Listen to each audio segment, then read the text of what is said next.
blood, sweat, tears.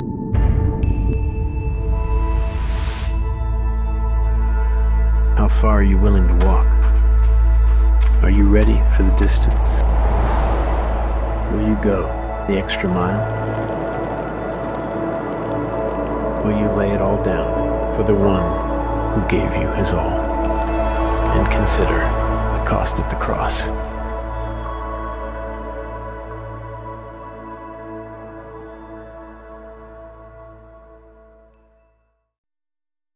Okay, mapagpalang hapon sa ating lahat. Yan. And welcome to Victory Lukban. Masaya po ba tayo? Yeah. Sige, sabihin mo sa katabi mo, masaya ako. Hindi. Sige. Yan, gusto ko makita kayong maging masaya. Yan. So, sige, batiin mo yung katabi mo. So, welcome to Victory Lukban. Masaya ako na nandito ka ngayon. So, nasa ikatlong yugto na po tayo ng ating serye na pinamagatan natin, The Cause of the Cross. Again, ito po ay ang ating discipleship series. So, tanong po, konting katanungan kasi ang topic po natin ay denying self o pagtalikod sa sariling kagustuhan. Tanong po, when we deeply desire something, ano po yung ginagawa mo? Pagka meron ka isang bagay na gusto, ano yung ginagawa mo para makamit mo or makamtan mo yung ninanais mo? Siguro bilang tao, ang tendency po natin ay gawin o ibigay po natin ang lahat-lahat. Tama ba? Parang tanda ko po nung bata pa po ako, bata pa rin naman po ako ngayon. Yung Collie. Alam niyo ba yung Collie? Yung sapatos na Collie? Parang sneaker siya. So parang around 250 pesos po yung time na yun. High school po ako. So sabi ko sa nanay ko, "Nanay, gusto ko ng Collie." Mag-ipon ka. So ginawa ko ang lahat. Pero pagdating po nung time na bibili na po ako, kulang pa rin po ang pera ko. Pero in the end, nakakatuwa po nun, ipinrovide pa rin po ng nanay ko. So kayo ba, may mga bagay ba kayo na ginusto or gusto ngayon at ginagawa mo yung best mo? Meron po ba? Halimbawa, siguro pagka diet, sino po dito may katabi kang mukhang nagda-diet? Ayan. So, ako po parang paborito ko po talaga gulay. Yan. Lalo na yung mga baboy ang kinakain ay gulay. Pero parang nung umidad po ako ng 40, doon ko na-realize na ganun pala kahalaga yung diet. That's why kailangan ko mag-diet. Sa laro, sa mga goal in life, parang to win the battle or parang sa mga games, bawa basketball or anong competition, kailangan mo mag-training para ma-win mo. So, you will give it all. Sa pagpapaganda, sino dito may katabi kayong mukhang maganda? Napakinggan niyo na ba yung Taste Ganda?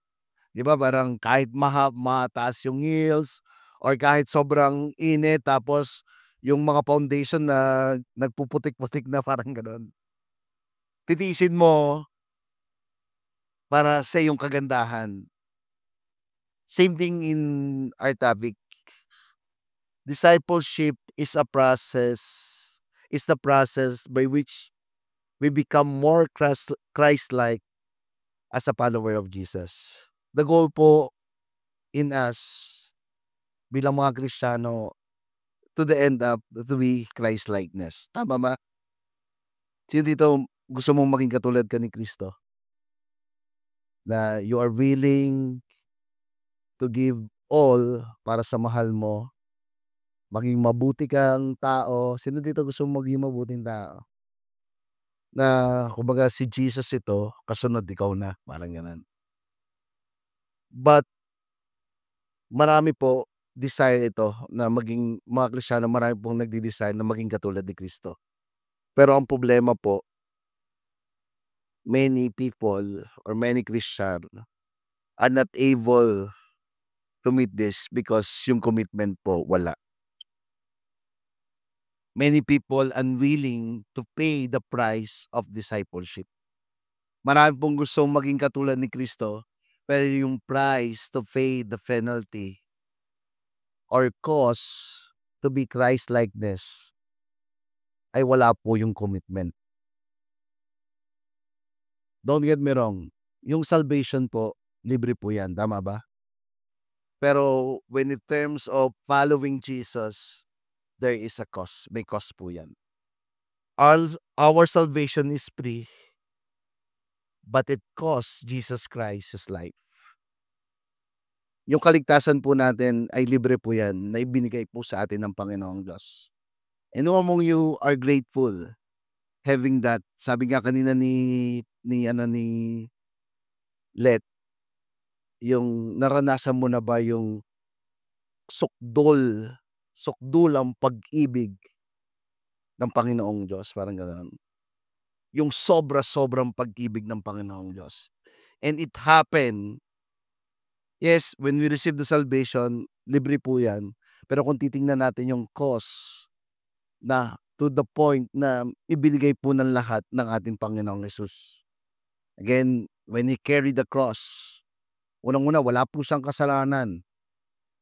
Pero dahil po sa pagmamahal niya sa atin sa mga tao, nakasulat na po, even the Old Testament, is pinapisay po doon na ang magliligtas po sa atin ay dadaan sa matinding pagsubok, matinding rejection at matinding kahihiyan. And it happened to Jesus, tama ba? When He carried the cross, hindi po madali po yon. Yung carrying the cross, katulad po ng isang malaking puno po yon. Sabi nga, ang katawan daw ni Kristo ay hindi po yung nakikita natin doon sa mga estatwa na payat, yung buto-buto po yun dito, labas yung libro. Ang tunay po na Kristo yung naka-white na sando po. Sa panay. Yan. Yung iba hindi naka-relate, oh. Yung naka-white na sando, nakita mo yung white na sando na lumalabas kayo, yung app? Ganun po talaga, malaki po ang katawan po ni Jesus. Why? He can carry yung malaki pong puno. And that's, yung cross po, ganun po kabigat po yon. At hindi lang po binuhat yon ng Panginoon. Habang binubuhat po, hinahampas po siya doon ng yung latigo. Yung latigo po may parang doon sa end po nun, cut ball. Parang yung bola pong bilog na parang bakal po yon. At pagka inihampas po yun sa'yo, yung bilog daw pong yon, parang mabigat po yon. Pagka gumanon, parang yung muscle mo lalambot. Then yung cut na andon, hindi po pusa mismo yung nandun, parang yung end doon, na ganun daw po yon. Pag nun, kasama po yung laman. So, when he doing that, alam niya yung ginagawa niya is para po kanino? Para doon sa mga tatanggap sa kanya bilang Panginoon tagapagligtas, yung magkakameron ng kaligtasan. To the point, he go to the crucifixion and all, lahat po ito ay dinanas po ng Panginoong Jesus. What do I mean? Salvation is free, but it costly to the life of Jesus. Sino po dito nilibre ka na? Nakakain ka ng libre. Yun. Sino dito nilibre ka na? No? Sino dito hindi ka pa nililibre? Sabihin mo sa katabi mo, libre mo naman ako. Di ba sarap po kumain ng libre? Sino dito sasarap ka kumain ng libre? Yung sarap po talaga ang libre. Pero syempre, pagkatingnan mo, yun ang libre sa'yo, it's meaning din po na ipipay niya yung palilibre niya sa'yo kasi ganun ka ka-valuable at ganun ka rin niya kamahal. I don't know, siguro mga natawa si JC, lilibre ata ni Tid mamaya si JC. And same thing po, salvation is free, but discipleship is costly. At yung babasahin po natin ngayon, scripture po nito, makikita po natin dito, yung paglakad po natin bilang isang Kristiyano, ay makikita po natin na we need to pay the cost, which is following Jesus is like carrying the cross and self-denial. Can we all stand up and let us read the Word of God? in Luke chapter 9 verse 21 to 27. Mahigpit na sinabihan ni Jesus ang mga tagasunod niya na huwag nilang ipaalam kahit kanino na siya ang Kristo. Sinabi pa niya, "Ako na anak ng tao ay kailangan dumanas ng maraming paghihirap. Itatakwil ako ng mga pinuno ng mga Hudyo, ng mga namamahalang pari at ng mga tagapagturo ng kautusan. Ipapapatay nila ako. Ngunit sa ikatlong araw ay muli akong mabubuhay." Verse 23, pagkatapos sinabi niya sa kanilang lahat, "Ang sinumang gustong sumunod sa akin ay hindi dapat inuuna ang sarili at dapat handa siyang humarap kahit sa kamatayan alang-alang sa pagsunod niya sa akin araw-araw. Sapagkat ang taong naghahangad na maligtas ang kanyang buhay ay mawawalan nito. Ngunit ang taong nagnanais na mag-alay ng kanyang buhay alang-alang sa akin ay magkakameron ng buhay na walang hanggan. Ano ba ang mapapala ng isang tao kung mapasa kanya man ang lahat ng bagay sa mundo, pero mapapahamak naman ang buhay niya? Wala. Kung ako at ang mga aral ko ay ikakahiya ni naman, ikakahiya ko rin siya kapag ako na anak ng tao ay pumarito na nagtaglay ng aking kapangyarihan at ang kapangyarihan ng Ama at mga banal na anghel. Sinasabi ko sa inyo ang totoo, may ilan sa inyo rito na hindi mamamatay hanggat hindi nila nakikita ang paghahari ng Diyos." Ito po ang salita ng Diyos. Tayo po manalangin. Panginoon, maraming pong salamat sa oras na to. Tinataas po namin ang aming mga sarili sa inyo. Dalangin po namin na ang inyong salita ay mamutawi sa aming mga isipan, sa aming mga puso, at magbigay ito ng pagbabago. Tunay po, Panginoon, gusto namin ialay ang aming mga buhay bilang mananampalataya sa iyo, bilang buhay na sakripisyo. Panginoon, tulungan mo po kami na maintindihan namin ang iyong salita. In Jesus' name we pray. Let's everybody say amen. Sige po, pwede na po tayo umpo. So, yung context po nito, again in verse 21 and 22, sinaad po dito ng Panginoong Hesus na sa kanyang mga disciple na yung anak ng tao ay magsasuffer po, mare-reject at mamamatay. But again, pagkalipas ng 3 araw, mamumuhay siyang muli, sabi po ni Jesus. Then, binanggit na po niya yung verse 23 to 27 na sinasaad naman po dito na bilang mga mananampalataya, kung ano yung pinagdaanan po ng Panginoong Hesus, ay ito rin daw po ang kanilang pagdadaanan.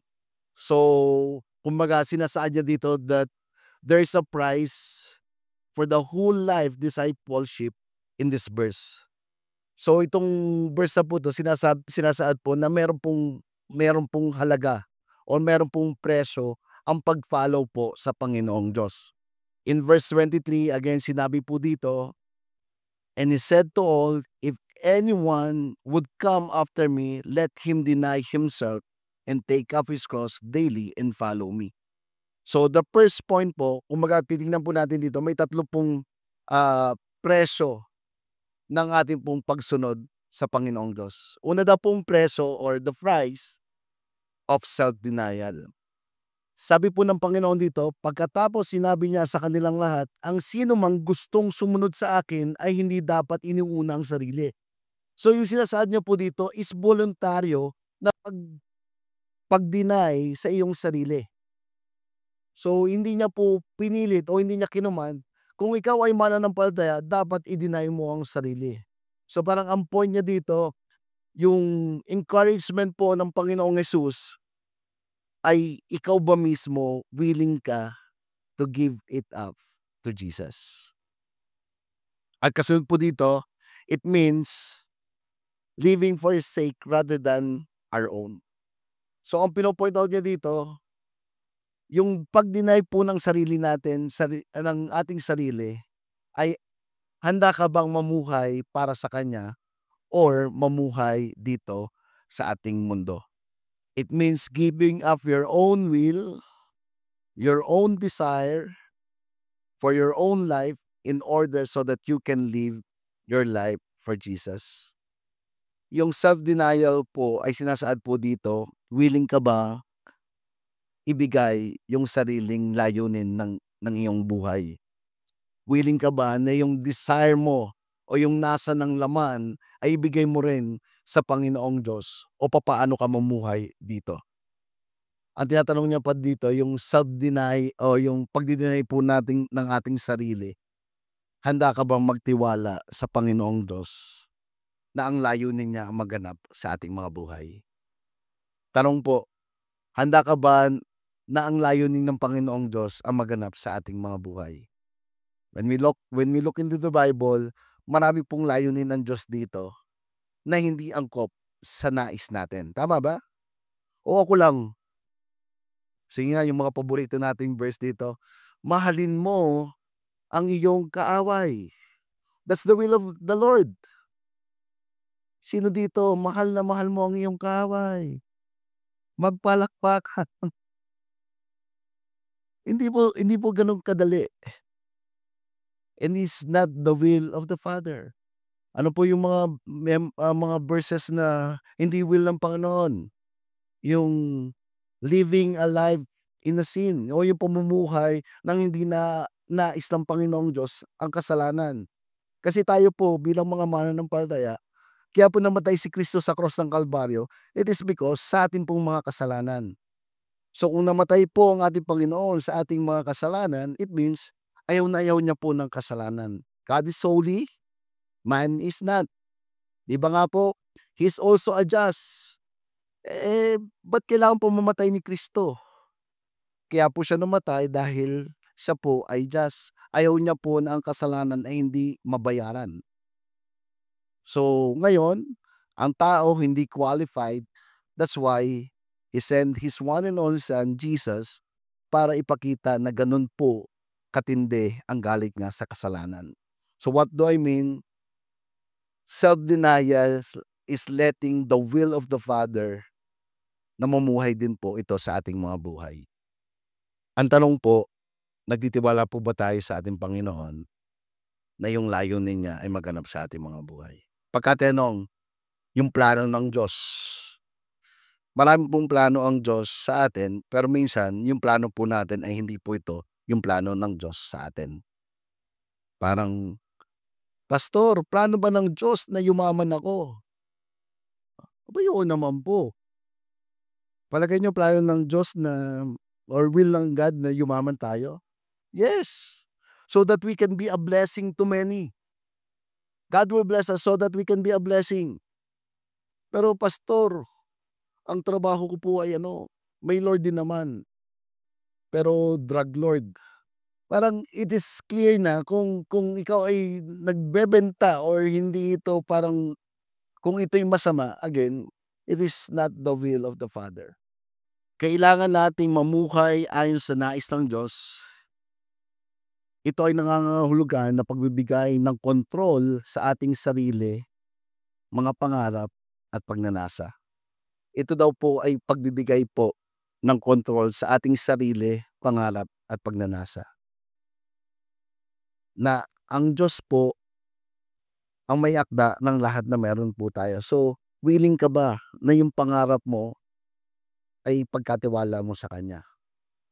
Willing ka ba na yung pagnanasa mo o yung bilang tao, kung ano yung gusto mo o yung desire mo, let it the will also of the Father? Madali po ba yon? Ayan na. Tama po kayo.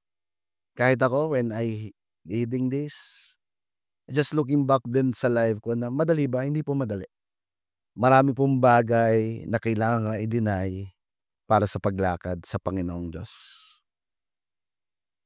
Sabi ko nga po lagi, every time may makakaharap ako at tatanungin ng mga nakakilala sa akin noon, pastor ka na pala? Bakit?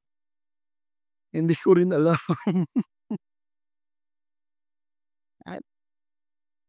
Hindi ko po alam. Ang alam ko, gusto ko lang sundin yung layunin niya. Gusto ko lang mag-obey. Nung nakakilala po ako sa Kanya, then I want to give it all to Him.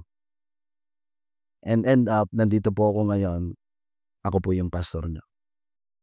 But when I look po, kung titingnan po, ang dami pong mga bagay na kailangan po ako na dininay ko nung time pong yun. Dati po, artista po ako. Ngayon po nagpastor na ako. Yan. Una ko pong dininay yung pagsisinungaling ko. Yeah. Pinapatawa ko lang po kayo kasi medyo mahirap ba? Humming of you, marami na kayong bagay na tinalikuran for the sake of Christ. Sige, palakpakan naman natin ang ating mga sarili. Look at the disciple. Peter, James, and John. Hindi po sila mangingisda lamang. Kung tinignan po natin, some of the commentary na binasa ko, sila po ay talagang businessman at kumikita po sila ng malaki. They are from the yung Galilee. So yung water, yung kumaga parang yung lugar na yon, malaking lugar po talaga na pwede po silang yumaman. Pero for the sake of following Jesus, they are willing to let go all. Ano po yung kanta nila? Let it go, let it go. Diba? Sabi niya, because they know it is the will of the Father na they will become the 12 disciple. Si Mateo po, anong trabaho niya? Tax collector. Kung pera po at sa pera, ang tax collector po noon, parang may kapangyarihan po siya na magdagdag at magdagdag ng tax. And yung tax na yon, saan po napupunta? Sa kanya po. Kaya po noon, uso na po noon ang mga buhaya, yung lakos. O yung parang they doing it for their own. But look, they deny themselves and let the will of the Father be upon them. They become a servant of Christ. No doubt, marami pong gusto din na talikuran yung mga bagay-bagay na meron po tayo. Pero hindi po madali. That's why in verse 24, binigyan po ulit sila ng salita ng Panginoong Jesus, giving them the assurance. Sabi po dito, sapagkat ang taong naghahangad magligtas ng kanyang buhay ay mawawalan nito. Ngunit ang taong nagnanais mag-alay ng kanyang buhay, alang-alang sa akin ay magkakaroon ng buhay na walang hanggan. Again, inassure niya po dito yung mga disciple niya na yung ginagawa po nila, na tinalikuran nila yung mga bagay na yon, ay hindi po sayang, but ito po ay may naghihintay na reward sa kanila. So, yung pamumuhay pong makumundo nila ay maaari mawawala. May mga bagay po talaga na mawawala in us as we follow Christ. But in the same time, there is a reward. May contrast po dito na merong pong ibibigay sa atin at merong pong mawawala. Ang ibibigay po sa atin ay buhay na walang hanggan at ang mawawala po dito ay yung buhay na makamundo po. Yes, the world can provide a gain, but what God provides is something so much better. Yes, sino dito, we live once in our lifetime po sa mundo. Tama ba? Naalala niyo pa ba yung mga chug, chug, chug, chug? Ayun, saya na, di ba? Ay, yung parang, I don't know, yung pride na meron tayo. Pagka nagalit ka talagang sagad, makaganti na kung makaganti. But now, when you are in Christ, parang, naiinis ako, pero thank you, Lord. I-bless mo siya. Sabi mo sa iyong salita, mahalin ang aming kaaway, ipagdasal, paglingkuran, pakainin. Then when you doing, nung ginagawa mo to, ano po nangyayari? Anong unang nawala sa iyo? Anong unang tinatalikuran mo? Maybe the pride, maybe yung pride na meron ka na, Lord, yung estado na meron ka, Lord, sila na nga may mali, ako pa yung hingi ng tawad. But for the sake of Christ, you deny yourself to the people, to the person. But in the end, sabi po dito, don't worry, merong reward. Yung ginagawa mo para kay Kristo, hindi yan mauuwi sa walang kaparakan. Bakit? Sino po siya? Siya po yung Diyos na makapangyarihan sa lahat. Hindi po perke naglalabas tayo o nawawalan tayo, dinideny natin sarili natin, it will end up nothing po. Hindi po. Meron pong kapalit ito na ibinibigay po sa atin ng Panginoong Diyos. Yes, it will involve giving up something now. God will abundant reward any sacrifices. Look, ano po yung reward na na-receive po ng mga disciple? Yes, nawala po ang lahat. Maybe yung tatay nila, di ba, tinalikuran din nila, yung mga mahal nila sa buhay. But ano po yung nagkameron po sila? Yung relasyon po sa Panginoong Jesus. Yes, may tinalikuran nila ang lahat doon, pero they have a intimate relationship po sa Panginoong Jesus. Hindi po lahat ng bagay ay pwedeng ibigay ng mundo. Pero yung relasyon po natin sa Panginoong Jesus, ito po yung best. Sige po, pwede ba natin palakpakan ng ating Panginoon?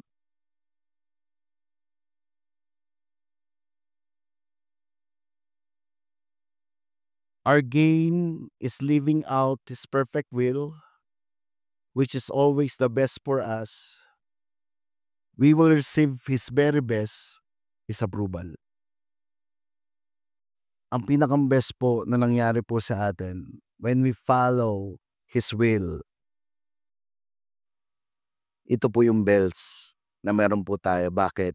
There is approval of Himself mismo po. We can choose to lose now, but God will make it up for us a greater, more than abundant ways. Yes, may mga bagay po tayong tinatalikuran ngayon. Kailangan pong mangyari po yan bago po natin ma-receive yung tinatawag po na buhay na walang hanggan. Ang tanong po, are we willing to take that risk? Willing po ba tayo to take that risk? That let the will of the Father will be upon us as we deny ourselves. And sabi po dito, He's the one also who will give us the greater and more abundant ways. Sino dito, for the sake of Christ, tinalikuran mo yung love life mo? Meron ba? Wala. Tapos lagi end up in the testimony, yung ipinalit ni Lord is much better and much greater when you follow Christ. Maybe walang kapalit, pero yung relasyon mo sa Panginoong Jesus ay sapat na. Ito po yun. Totoo po lahat. Yes, there's assurance. Ang Diyos po may-ari ng lahat at kaya niya pong i-provide ang lahat ng pangangailangan natin dito.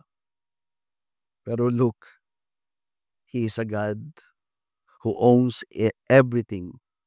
At siya po yung gumawa sa atin at siya po yung pwedeng magbigay ng pangangailangan na meron po tayo. Remember David? Ano sabi ni David?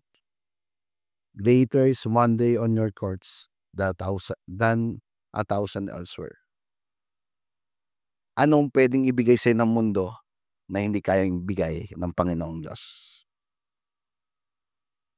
Lahat po ng bagay kayang ibigay po sa atin ng Panginoong Diyos. Ang kasunod na tanong, ano ang kayang ibigay sa iyo ng mundo? Anong kayang ibigay sa iyo ng Diyos na hindi kayang ibigay ng mundo?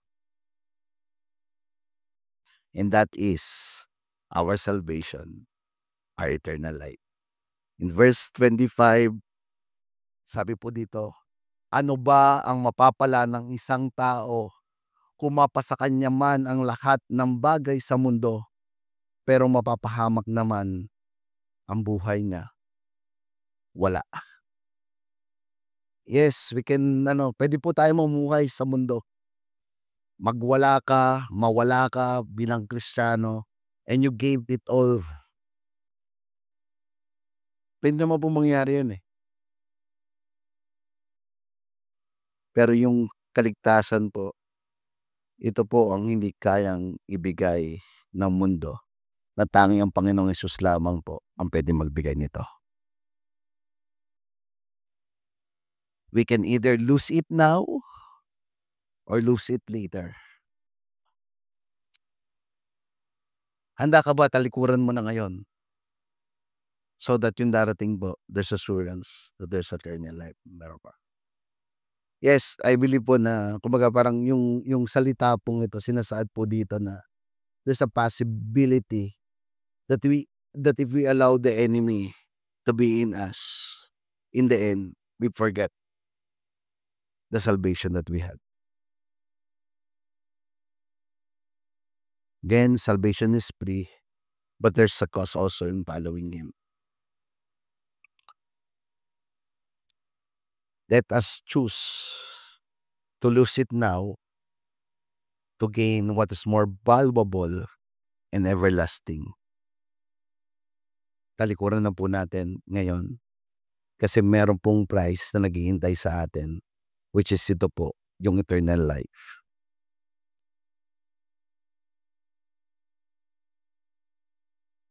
Nothing material can compensate for the loss of eternal life. Wala pong material na magkaka-compensate for the loss of our eternal life. What are the best gift that we ever received? Ano yung pinakamagandang regalo na natanggap po natin? It is the gift of salvation that God gives us. Diba? Every time naalala niyo po ba yan, yung salvation na meron tayo? Sabi ko nga kanina, sino dito gusto mo nililibre ka? Sa lahat po ng relihiyon, ang ituturo po sa atin sa relihiyon, ano ang gagawin mo para sa Diyos? Tama ba? Gumawa ka ng ganito, umanib ka, gawin mo to, gawin mo to, gawin mo to. Pero in us, the centered po dito ay ang Panginoong Jesucristo. Namatay po si Kristo para kanino? Para po sa iyo at para po sa akin. Para po sa atin lahat at para din po doon sa mga tao na hindi pa nakakilala sa Panginoong Jesucristo. Sige, palakpakan po natin ang Panginoon ko. Diba, love math? Natandaan nyo pa yung pag-ibig ng Diyos, yung sobra-sobra, no? Again, every time na may mga bagay na parang ayaw mong i-let go, tandaan mo lang yung ginawa sa atin ng Panginoon sa cross ng Kalbaryo. Every time, every day na umano po tayo, tumatagal po tayo Kristyano, hope yung cross po ay mas lalong lumalaki sa atin. Na yung ginawa po ng Panginoong Jesucristo sa cross, there's a cause so that the salvation po ay na meron tayo. Same thing to us. There's also a price in following Him. Second price po is the price of lifelong responsibility. Luke 9:23, and He said to all, if anyone would come after me, let him deny himself and take up his cross daily. So yung taking up our cross daily is a price of lifelong responsibility. Because of what Christ did to us, it's also the same we did to others. Kaya po mahalaga po that we know yung ginawa niya po sa cross ng Kalbaryo.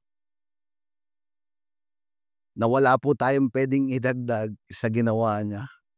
And knowing that, in view of God's mercy, this is also the way we live as a living sacrifice also to Him. Tama ba? Na kung ano yung na-receive natin, it will end up, ito rin yung ginagawa natin. Verse 23,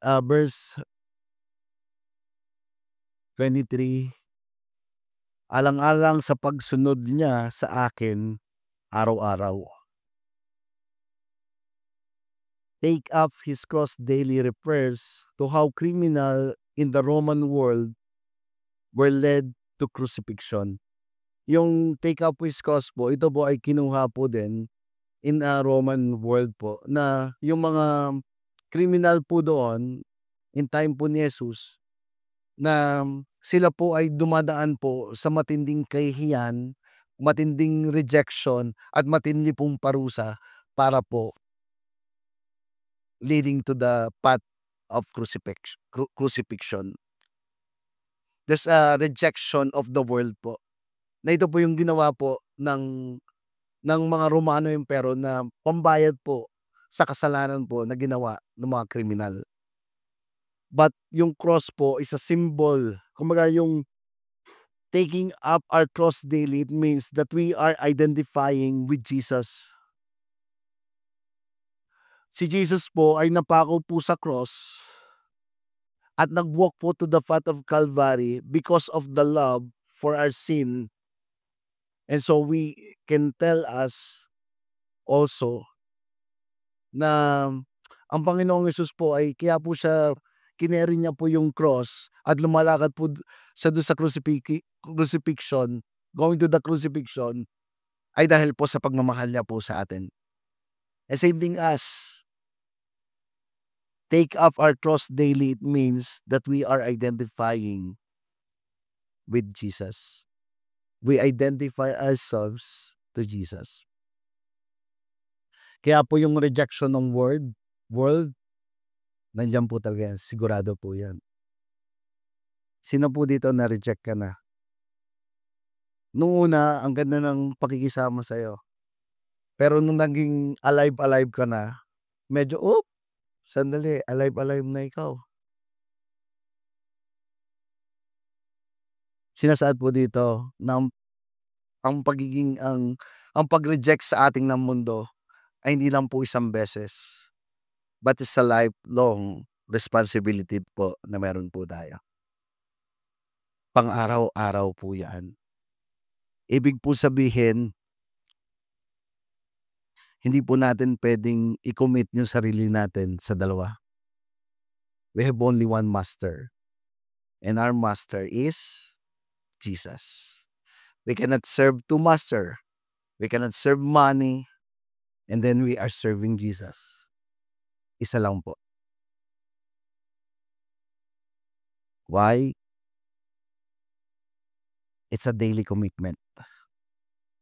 Araw-araw po ay commitment po natin at responsibilidad po natin that the world identify us as a Christian. Tanong po, pagka nasa bahay po ba tayo, we'll still identifying, parang tingin ba ng mundo sa atin, Kristiyano pa rin po ba tayo? When in our workplace, when in our house, saan ba? Pagkakasama natin yung mga friends natin,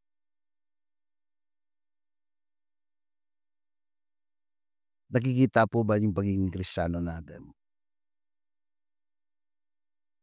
Pastor, pwede bang minsan may break lang yun? Ano na ba yun? Nangyari na ba sa inyo yun? Ako nangyari na po sa akin yun. Sabi ko kay Lord, isa lang. Magbabackslide lang nga ako ngayon. 30 minutes lang, bibigyan ko lang to ng isa. Sobrang to eh. Or sometimes, hindi naman natin sinasadya nangyayari. Tama ba? Or ako lang. But sinasabi ko to, it's a commitment. It's a responsibility daily. Bakit? Ang mundo po ay nakatingin sa atin. Yes, si God po, because of Christ, we are holy, righteous, and blameless. Sabi nga, we can call ourselves saint. Tama ba? Because of Christ. But yung mundo, lagi po nakatingin sa atin. Nung hindi pa po ako Kristiyano, laging sinasabi ko doon sa mga kapatid ko, born again ka pa eh. Ganyan ka naman. Pahingin pera. Hindi, pangiinom mo lang. Di, pahingin pera ako. Para attend ako sa church mo. Yeah. Pero alam niyo po, one that encouraged me to go to the church, gawa din po ng mga kapatid ko. When in my time of my loneliness, in my time po na parang dati lagi ka lang sa sarili mo, sarili mo. Pero yung time ng loneliness nakita mo din na in their life also, hindi naman lahat perpekto, may mga down and moment, pero nakikita mo na tunay na when they coming to the Lord, it is the Lord also who bless them. Not only bless them, but also kita mo talaga na siya lang yung kailangan mo. Then time, na-invite po ako ng kapatid ko, it's a time then na to give all to the Lord. What I mean, commitment to live for the Lord is a testimony to unbelieving world. Carrying the cross of Christ cannot live like the world. Yung carrying our cross ay hindi po ito pinapakita natin na namumuhay tayo sa mundo. Namumuhay tayo makamundo. Parang ang point, pwede tayong pumunta sa mga makamundo, pero wag po tayong maging makamundo. Tama ba? Common you hear na attend lang kayo ng church, pag-attend mo ng church, nasa bahay ka na lang. Meron po ba dito nun? Or nagpe-fellowship ka lang sa kapwa Kristiyano po? Hindi. Tayo po bilang Kristiyano, dapat po tayo as salt and light in the world po. Ako po, when I come here din po dito sa Lukban, I choose po na ang kaibiganin ko po. Yes, kaibigan ko po lahat ng mga nandito. And tinuturing ko po tayo na isang malaking at masayang pamilya. At tignan mo nga yung katabi mo, sabi mo, we are family. Yun, with a capital P, ano? Family. Yeah, siya dito, I really appreciate po. Mark, nung time din na nung si Rejoice din po, Kuya Lito, Michael, nung bago po ako dito. And a lot of humor na talaga na-enjoy ko po. Pero when ako po, I choose po na to be friend din po ng mga unbeliever. Why? Because they see something when we are in them. Makikita po nila yung pagkakaiba na meron po tayo. Sabi sa akin siya, Pastor, hindi ka na ba talaga nainom? Dati. Pero I can be here. Pwede ako dito. Yung hanggang sa yung mga kabatch ko later on, binibigyan na nila ako isang malaking juice. Ang kwentuhan pa rin naman. Mas malakas ka pa nga mang-asar doon sa kanila eh. Pero what do I mean? You will not be in the world. You choose. Minsan sa bahay. Ako na lang po nagpapasensya sa asawa ko. Hindi, baliktad po kayo. Baliktad. Yan. Pwede po natin piliin. Lalo na po kung may mga hindi pa po tayo, we want to win that loss. Ipakita po natin yung pagiging Kristiyano po natin. Sa workplace, sa pamilya po natin, at po sa labas. Don't carry that cross alone. So ito po encouragement. Don't carry that cross alone.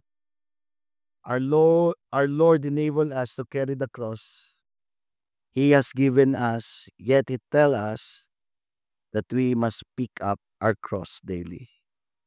Sino po dito parang imposible na magiging ganon ka? Meron ba?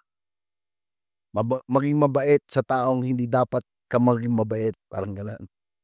Diba? Pagka nakikita mo yung kapitbahay mo, yun. Di ba parang pagka tingnan mo yung pagiging tao, parang ba't babatuhin mo, pag binato ka ng bato, batuhin mo ng tinapay na may granada. Di ba? It's a response of a people, tama ba? Pero again, kung hindi po natin kaya po mayroong Diyos nandyan para tulungan po tayo. So sabi po sa Philippians 4:13, sabi ni Stephen Curry, hindi na Bible, I can do all things through Christ who strengthen me. Minsan po, andun yung point na we will be disappointed. Maybe talaga pong hindi natin kaya.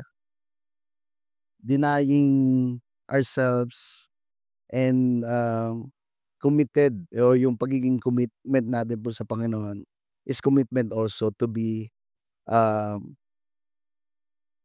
dependent to Him. Parang yung dependence po natin ay dapat po nasa Kanya. Hindi po madali to follow, denying ourselves.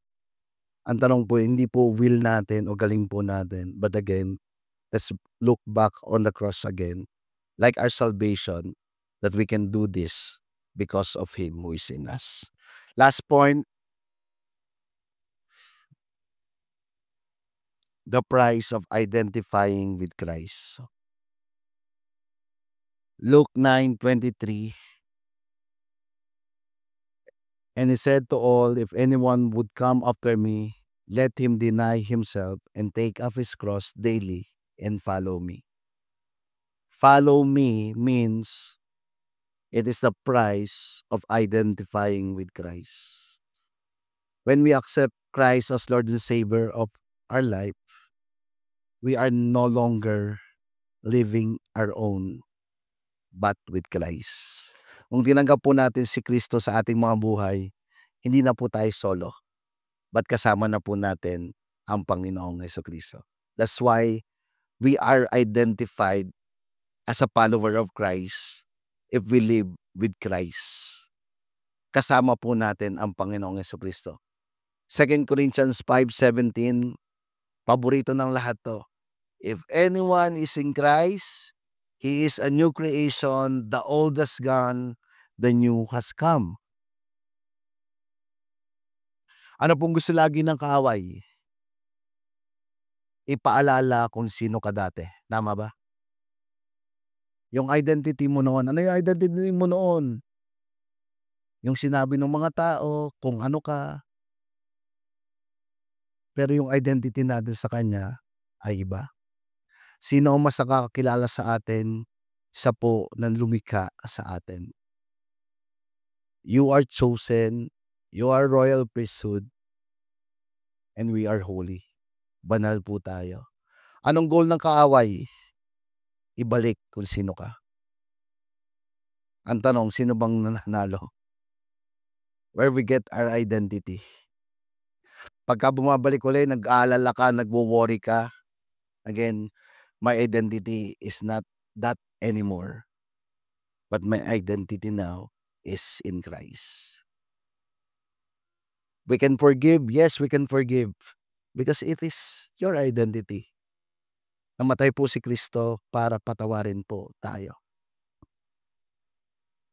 Kaya po yung mga bagay na as we follow Christ means we must identify with Him. Sino po dito nagpabaptize na kayo? Sige, naalala niyo pa ba yung baptism? Last week nagbaptism kami. Last week. Galit ka ba? Are you identity in Christ? Hindi. Biruan lang po namin yun. Yan, nawala. Last week ano? Yan. Ayos ka lang? Hindi. So, balik tayo. Nasa na. So, yun. Last week po, nagpabaptize po. Sino po dito nagpabaptize? Yun, palakpakan po naman natin sila.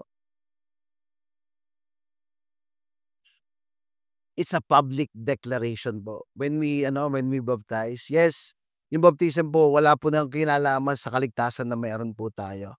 But yung baptism po, we identifying ourselves as we are in Christ. Nung inilubo, ang tanong po dun, tinanggap po ba si Jesucristo bilang Panginoon at tagapagligtas sa inyong buhay? Yes! Upon confession of your faith, we now baptize in the name of the Father, the Son, the Holy, buried in baptism. So parang namatay tayo kasama ni Kristo and rise up again in the newness in Christ. We are new in Christ. That's ay saya. Pero in the old po, in the New Testament din po, noon po, when you are identified in Christ, hindi po ganun kadali. Tama ba? Dito sa Pilipinas, yes, meron ng mga persecution, pero lalo na doon sa ibang bansa, mas matindi pa po yung mga persecution doon. But ang tanong, if we face trial, persecution, do we identify as Christ? Identifying with Christ is a lifelong commitment all the way to death. It's a lifelong commitment. When we accept Christ as Lord and Savior of our life, It's our commitment to the Lord till death. Katulad po ni Pedro, yes, si Pedro po, ilang beses dinunay si Jesus? 3 times. But when he come back, nung time na ni-install uli ng Panginoong Hesus siya, ano pong ginawa niya? Bumalik po siya dun sa mga Romano po. Sabi dito, naalala ni Pedro ang kanyang tawag nang tanungin siya tungkol sa paglilingkod sa mga taga-Roma na dumaranas ng pag-uusig. Kaya bumalik siya at sa huli, doon sa Roma, siya namatay. He know his purpose. When he accept Christ as Lord and Savior of his life, alam niya yung purpose niya. Ang purpose niya ay magministeryo kung saan siya tinawag. It's a lifelong commitment till death. The question, are we willing to die for Jesus? Nangingilig po yung kamay. Are we willing to die for Jesus? Hindi po. Sabi ko, nung binabasa ko po itong message, sabi ko like, Mark, ang hirap. Buti na lang wala si Tim. Madali ako mag-Tagalog. Kaya dito si Tim, lalo ako nahihirapan. But honestly, are you willing to die for Jesus? Are you willing to give it all for Him so that you will be identified like Christ? Willing ka ba na talikuran ng lahat para sa Kanya? Willing ka ba? Ang paglakad po bilang Kristiyano ay may kakayang kaakibat.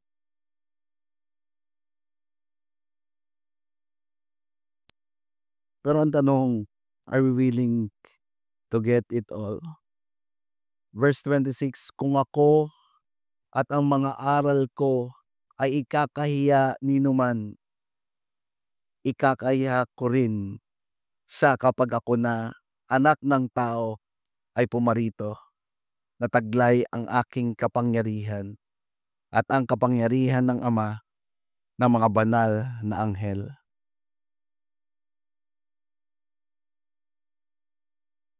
Ang tanong po, handa po ba tayo na hindi ikahiya yung identity natin sa Panginoong Hesukristo?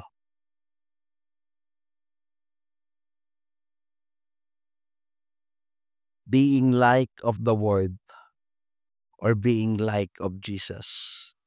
Saan po tayo? Maging katulad ng mundo o maging katulad ng Panginoong Hesukristo? As we deny ourselves, as we follow Jesus, as we carry our cross, it shows our identity in Him. Once you follow our identity with Christ, you will receive a glorious future. Yes, mahirap po dito sa mundong ibabaw. Kaya nga sabi po ni Pablo, for me to live is in Christ and to die is gain.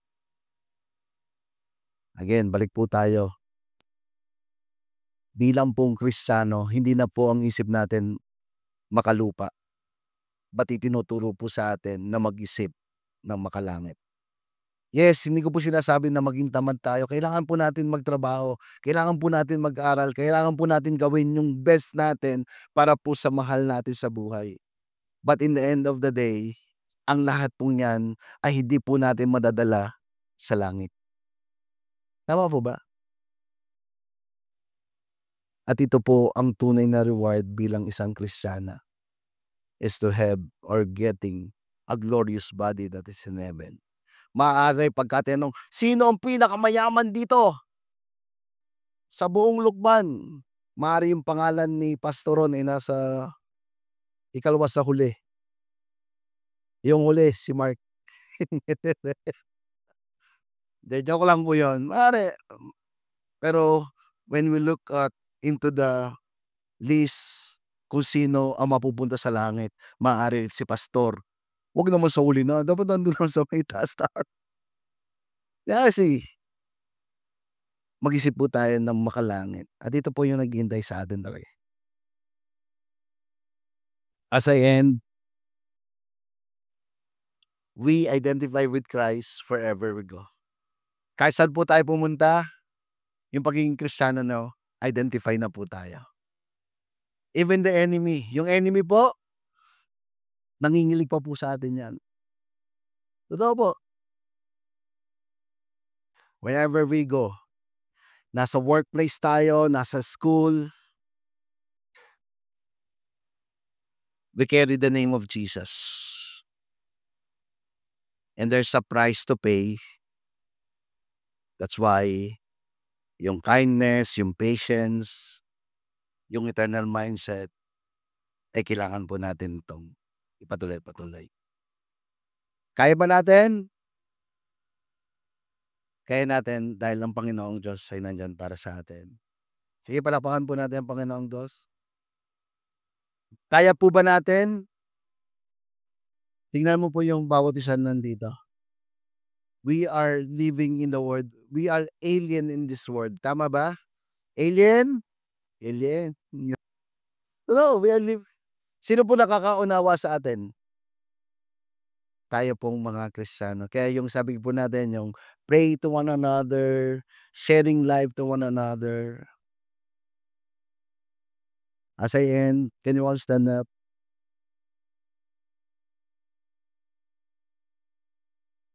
Identifying with Christ means being willing to pay the price for eternity. Are you willing to pay the price for eternity? Again, buti pa tayo. There's assurance when we look into the list ng kung sino mapupunta sa langit. Yung mga tumanggap, sure na tayo. Tama ba? But how about naman yung mga mahal natin sa buhay? Bakit tayo tayo, Lord, baguhin mo ko. I want to be like you. Last time nga po, naikwento ko na rin dito nung malapit na naman yung basketball. Nagpre-pray po talaga, Lord, pagka nasa playing court na ako, I pray I'll be identified like you. Hindi na ako si Ron na naniniko din. Ano po nangyari? Isang beses lang po ako nakalaro. Yung kasunod, hindi na po ako nakalaro. Alam niyo kung bakit? Sumasakit na po yung tuhod ko. Sabi ko kay Pastor Rani, hindi mo na ako lalaro. Ayaw ko muna lumaro. What I mean, when we pray, it is the Lord who will answer our prayer.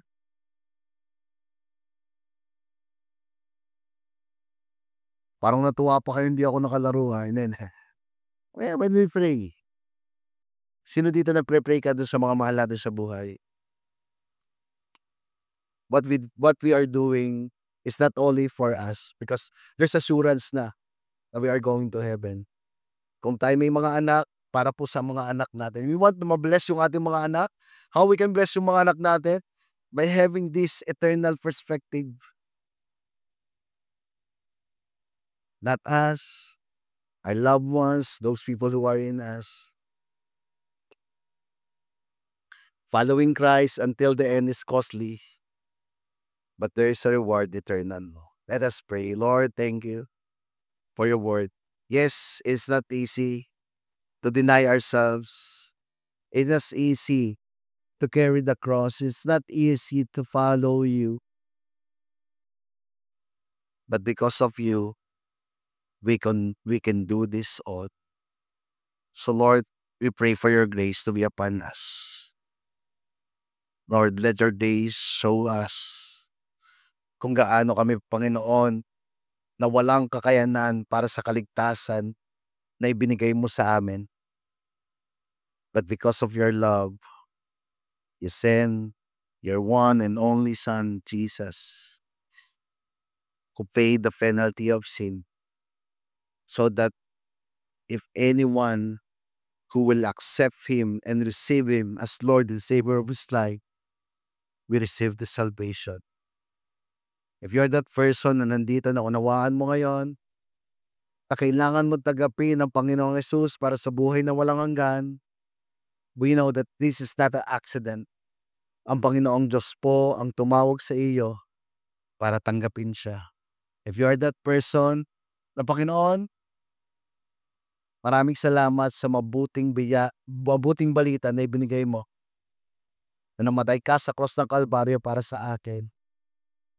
At ito ang sobra-sobra niyang pag-ibig na ginagawad sa iyo. Kung naniniwala ka, as everybody close our eyes, itaas mo ang iyong kamay kung gusto mong tanggapin ang buhay na walang hanggan na binibigay ng ating Panginoong Jesucristo. Sabayan mo ako sa aking panalangin, Panginoong Jesucristo, nakikita mo ang aming mga kamay, nakataas. Naniniwala kami sa ginawa mo sa cross ng Kalbaryo. Namuhay ka dito sa mundong ibabaw, namatay sa cross at pagkalipas sa 3 araw, namuhay muli. Pagpapakita ng iyong kapangyarihan sa kasalanan. Sinusuko namin, Panginoong Hesus, ang lahat ng aming mga kasalanan at tinatanggap pa namin bilang Panginoon at tagapagligtas. I want to pray for you, Lord. Thank you. You see that person. And thank you, Lord, because you said in your word, if anyone accept you as Lord and Savior, there is rejoicing in heaven. And bilang mga mananampalataya, Panginoon, ganun din po kami nagagalak. Natutuwa kami, Panginoon, sa kaligtasan na iginawad mo sa mga tumanggap sa iyo bilang Panginoon tagapagligtas. Lord, we want to worship you in this place. We want to honor you. We want to glorify your name. Let's sing this song to the Lord.